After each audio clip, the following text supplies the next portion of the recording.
I think that women have to be more sinister in their day-to-day lives as a survival mechanism because they don't have the brute strength that us men have.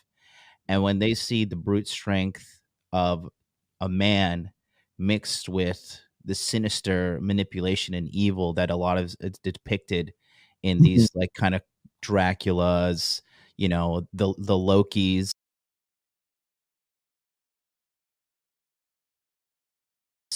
the um the people, Lucifer characters, right? All of these like traditionally evil bad guys like Mhm. Negan, Negan's like very remember Mhm. Negan from The Walking Dead? Mhm. Mhm. Very Mhm. very masculine, very evil, but also like a little sexy, a little seductive, a little satanic, a little he's got a little swagger to him, a little bit of femininity to the way he handles himself, like a pimp Mhm. almost, right? Mhm.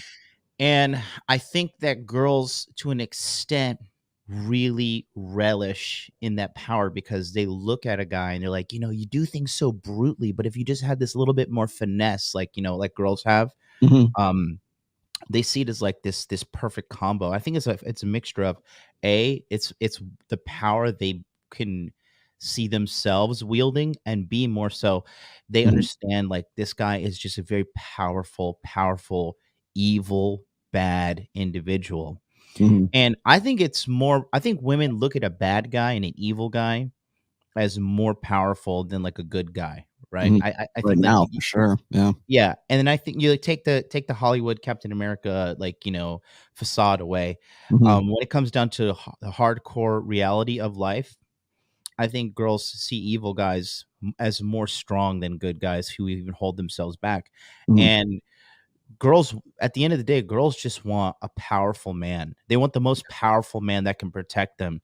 And they are so full of themselves with female solipsism that they want like this guy to be a harsh monster to the world and come home and be like, let's look at these flowers together. I'm the You know, only one that can tame the savage beast. I You're mean, Satan, I know, but only and that's literally what goes on in the show. dude, Chloe is the only one that makes him vulnerable.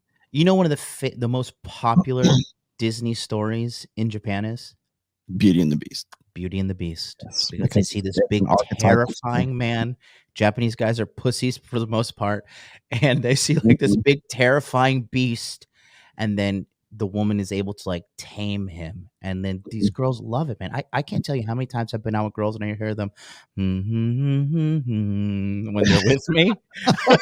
They're singing the song to themselves. Dude, It's not Frozen. It's like from Beauty and the Beast. dude, I'm telling you, I'm telling you, these girls, they are really, really sold on this Beauty and the Beast thing. It's Beauty and the Beast, and they love Ariel the Little Mermaid when she sings A Whole New World because, like, Mhm. Japan is like so xenophobic and like isolated from the world. They like go out into the world, like, oh my God, there's a whole other world out here, but they eat with forks and not chopsticks. Yeah.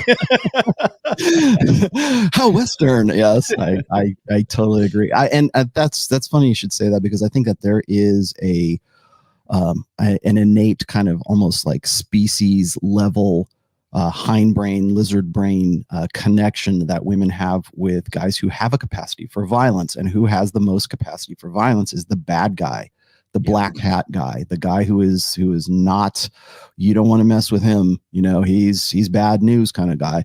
And there is, especially I think in a gynocentric social, feminine primary world, in girl world, right? Mhm. Women believe that it's still going to be okay. It's Dalrock used to refer to this as the roller coaster, right? Women want to get on this roller coaster and be sure that they're going to die, right? They want the experience to be so realistic and so dangerous that that it tricks the mind, right? That's what they really want. They want Lucifer Morningstar, right? They want the bad guy. They want the guy who has the really high capacity for violence. And in some cases, women, especially when it comes to like things like hybristophilia, which is, women loving on guys who are convicted felons, and in most cases, like, convicted murderers. The reason why they fall in love with those guys, and the reason why federal prisons have to keep the female, guards from the male population, is because they fall in love with those guys because they have that sort of primal capacity for violence, and they've proven it because that's why they're in jail in the first place. But it's that idea, I think, that they're on this roller coaster, but they know that they're safe. right? At any moment, they want to feel the car like careening out of control. And then at the very last moment, the parachute deploys, right? And then everything's okay, or there's men behind the scenes that are going to make sure that they're going to be safe and sound as a result of that. And so then they can enjoy themselves in fantasies like Twilight, like 50 Shades of Grey, right? 50 Shades of Grey was, of course, as you know, I've talked about this for a long time. This is in my 4th book. It's like one of the most popular books in the history of books, right? Written by a fan fiction author who self-published. So it's not like it was foisted upon women. It's not like this was a social convention. This is what women sought out. It was word of mouth. The artist formerly known as Miss MLD, right? She lives out in the countryside of Japan. Okay, like I'm talking like you have to take from the nearest main city is Osaka. From Osaka to take a train, it's about an hour and a half to get to where she lives. And then from her station, she has to ride her bicycle 20 minutes to get to her home, which is in the literal middle of a rice field. Okay. And she has a copy of 50 Shades of Grey translated into Japanese. That shows it's a female nature. They like, there's a comedian that said, 50 Shades of Grey would be like a CSI episode if the guy was doing it in a trailer park.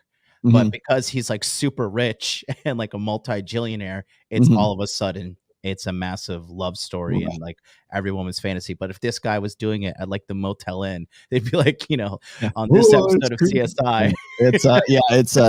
You're a sex trafficker at that point, right?